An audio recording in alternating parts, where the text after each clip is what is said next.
Mobile से बचे रहें दूर, मोबाइल पर हर बात सही नहीं होती।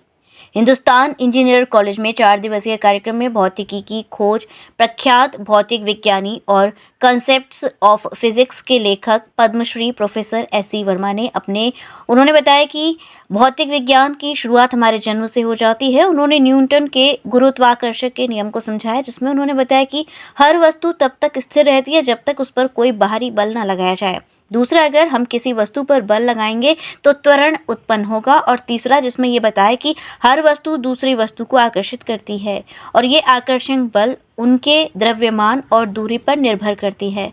उन्होंने बताया कि कक्षाओं में प्रयोगात्मक भौतिकी की परिवर्तनकारी शक्ति पर प्रकाश डाला, जिसमें बताया कि कैसे व्यवहारिक प्रयोग छात्रों के लिए सीखने और अधिक आकर्षक और सार्थक बना सकते हैं। कार्यशाला के पहले दिन आगरा और मथुरा क्षेत्रों के 42 स्कूलों का प्रतिनिधित्व करने वाले 48 शिक्षकों की सक्रिय भागीदारी देखी गई। शिक्षकों के इस विविध समूह ने भौतिकी में छात्रों की सहभागिता को बेहतर बनाने के लिए नवीन शिक्षण विधियों को अपनाने का एक साझा लक्ष्य किया।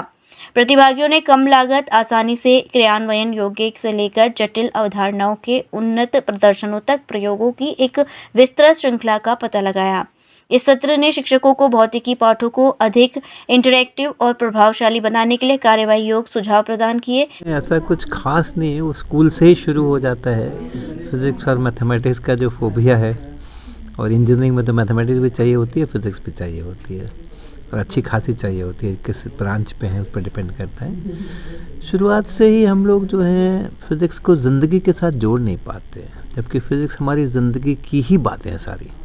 जो हमारी रोशनी जलती है, जो हम बातें करते हैं, साउंड चलती है, तमाम प्रकार के मोशन होते हैं, कोई चलता है, कोई बैठता है, कुछ गिरता है, कुछ पड़ता है। ये हर तरह की चीज़ें जो हैं फिज़िक्स में जो हमें पढ़ना चाहिए, वो सब हमारे आंखों के सामने हो रहा है। अब जैसे साइकिल चलाना है, ज़रूरी नहीं है कि साइकिल चलानी है तो हम साइकिल की मैकेनिज़्म जानें।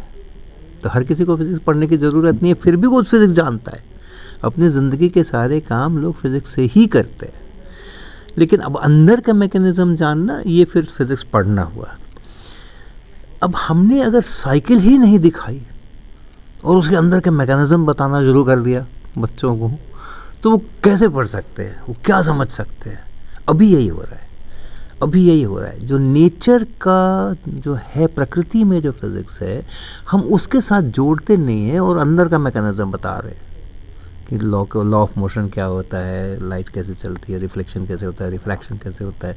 और सामने में लाइट है, उसको हम देखते नहीं, उसको हम यूज़ नहीं करते। इसके कारण से फिज़िक्स में लोग जो है वो पिछड़ते हैं। तो आसान है, बहुत आसान है। शिक्षकों को अगर हम ठीक प्रकार से ट्रेनअप करें और इतना सा उनको सारी इक्वेशन पता है, सारी इक्वेशन फार्मूला, एक किताब का एक पेज हमारे शिक्षकों को अच्छी तरह से पता है। ओके, बस हमारे जो किचन में फ़िज़िक्स हो रही है, हमारे जो प्लेग्राउंड में फ़िज़िक्स हो रही है, हमारे जो बेडरूम में फ़िज़िक्स हो रही है, हमारे जो हाट बाज़ार में फ़िज़िक्स हो रही है, उसको जोड़ ले बस, फिर वो इक्वेशन सब बोलने लगेंगे, उससे आपको चीज़ें एकदम दिखने लगेंगी। अब अभी का प्रॉब्लम ऐसा है, अभी बच्चे मोबाइल पर कुछ ज़्यादा ही ध्यान देते हैं। कुछ ऐसा भी हो सकता है जो देहात क्षेत्र है और देहात क्षेत्र के बच्चे जो फिज़िक्स को बहुत ज़्यादा पढ़े, कोई एक ऐसा संदेश आप बताइए जो बच्चों को। नहीं, आपके दो प्रश्न हैं। एक तो कि मोबाइल के साथ में लोग ज़्यादा वक्त गुजार रहे हैं, ये अपने आप में एक प्रश्न है, बड़ा प्रश्न है, समस्या है। क्योंकि एक तो स्क्रीन टाइम है, आंखें ख़राब होती हैं, कम एज के अंदर में ज़्यादा स्क्रीन टाइम नहीं लेना चाहिए। और दूसरा, संस्कार भी ख़राब होते हैं, क्योंकि मोबाइल से अगर आप पढ़ाई करते हैं, एक तो मोबाइल में इतनी चीज़ें पढ़ने वाली और बिना पढ़ने वाली। एक बार हाथ में मोबाइल है तो आप अपने ऊपर कितना, किशोर अवस्था है, बहुत मैच्योर तो है नहीं भाई, बच्चा है, तो इसको क्या पढ़ने वाली चीज़ को पढ़ रहा है कि बिना पढ़ने वाली चीज़ को पढ़ रहा है, वो कैसे अपने ऊपर नियंत्रण रखेगा? तो वो समस्या है।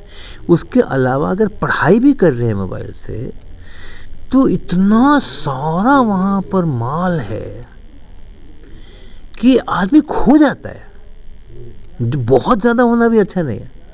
आपको 1000 किताब रख दे हम किसी एक विषय की और कहेंगे जी इतनी सारी किताबें हैं, पढ़ो, क्या पढ़ेगा? कौन सी किताब उठाए उसे पता नहीं चलेगा। इसी तरीके से इंटरनेट के ऊपर, मोबाइल से इतना सारा मटेरियल है कि आपको सही वाला मटेरियल मिले, इसकी कोई विश्वसनीयता ही नहीं है। और चूँकि कोई उसमें अभी नॉर्म्स नहीं है, कोई भी कुछ भी पोस्ट कर सकता है, उसका कोई रेगुलेशन नहीं है, उसके कोई वेटिंग नहीं होती है, उसकी कोई जांच पड़ताल नहीं होती है, तो इंटरनेट पर अमूमन गलत इन्फॉर्मेशन मिलती है या गलत ढंग से पेश की जाती है इन्फॉर्मेशन। सही भी होती है तो पढ़ने समझने लायक नहीं होती है। बच्चे हैं, इमेच्योर हैं, उनको तो पता नहीं है, तो कुछ की कुछ धारणा बनाते हैं। तो ये समस्याएं हैं इसकी। लेकिन अब उसका तरीका यही है कि हम अपने स्कूल में, अपने क्लासरूम में हम ऐसी चीज़ें करें जो इंटरनेट पे नहीं मिलेंगे, उनको ढूंढते रह जाए, नहीं मिलेंगे। अब हम लोग अपने कार्यक्रम करते हैं, उसके अंदर में हम लोग सवाल जब बच्चों के सामने रखते हैं, क्विज़ वगैरह लेते हैं या परीक्षाएं लेते हैं, परीक्षा मतलब कि क्लास वाली नहीं, यूपी बोर्ड वाली नहीं, हम अपने उनको उनके कॉन्सेप्ट बिल्डिंग के लिए उनकी परीक्षा लेते हैं। तो उन सब में हमारे प्रश्नों का उत्तर कोई ढूंढ कर दिखाए गूगल के ऊपर, नहीं मिलेगा।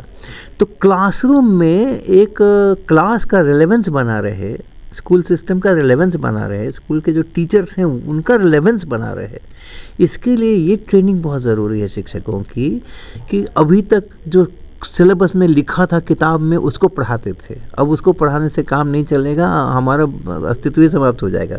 क्योंकि सब लोग तो गूगल वगैरह से वो सारे टॉपिक्स अपनी समझ में तो पढ़ लिए, मेरे पास क्यों आएंगे। तो हमें कुछ ऐसी चीज़ करनी पड़ेगी। इसीलिए हम लोग अब एक्सपेरिमेंट बेस्ड कर रहे हैं। जब भी टीचिंग करें क्लासरूम में, तो ज़रूर मेरी टेबल के ऊपर वो सामान फैले होने चाहिए जो उस दिन के टॉपिक से रिलेटेड हैं, और हम जानते हैं जिन सामानों को, चाहे वो बोतल हो, चाहे वो टॉर्च हो, मोबाइल का टॉर्च हो, चाहे प्लेन मिरर हो, जिनको हम जानते हैं, वो चीज़ें होनी चाहिए वहाँ पे, मैग्नेट्स हैं, होनी चाहिए। तो उसको लेकर के और तब फिर हम पढ़ाएंगे, फिर वो गूगल पर डिपेंडेंस घट जाएगी। फिर उनको पता होगा कि यहाँ छूट जाएगा तो फिर मिलने वाला नहीं है कहीं पर भी।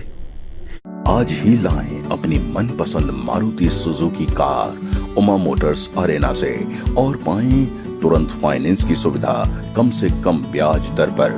साथ में आपकी पुरानी गाड़ी की सबसे ज्यादा एक्सचेंज कीमत पाएं ट्रू वैल्यू में। नंबर नोट करें 9997682222।